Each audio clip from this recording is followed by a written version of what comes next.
Following on from the top 10 tips in the Quest catalogue, we're now going to run through it on video. A normal baiting scenario with the majority of anglers is a bed of small hemp seeds, small pellets, with larger baits fished amongst them.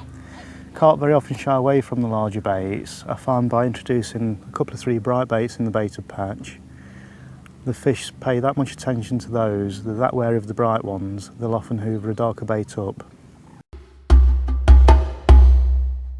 On heavily pressured waters, you really can't do too much to give yourself an edge.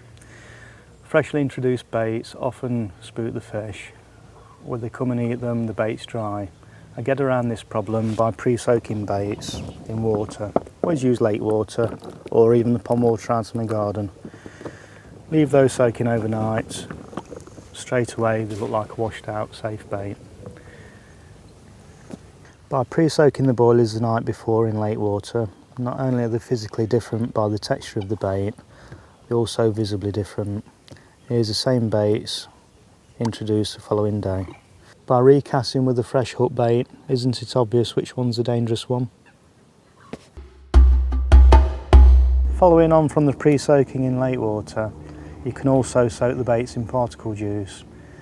Once the particles are cooked, pour the excess juice over the boilies, and this has the added attraction of a scent trail coming from the bait. The water from cooked hemp seed is particularly good. Where the baiting distance allows, I like to break some of the boilies open. This not only gives a different shaped bait on the bottom, flutters down softer on weed, but it also allows a much quicker release of attractors. I don't always fish with just conventional baits on the hair. Often break the baits up, make different shapes. This can fool the wariest of carp. Particularly good method during the winter. I like to put the bait on conventionally, then trim the sides off the bait. This gives a good hard skin where the hair enters the bait and where the hair comes through. This allows a lot more leakage of flavour, but also by leaving the ends intact, the bait doesn't come off the hair so easy. And there's the finished apple core bait.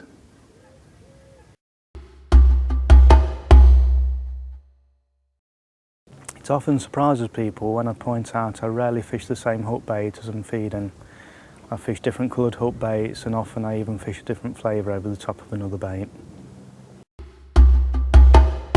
Regardless how much bait you have with you, never be in too much of a rush to put it in the lake.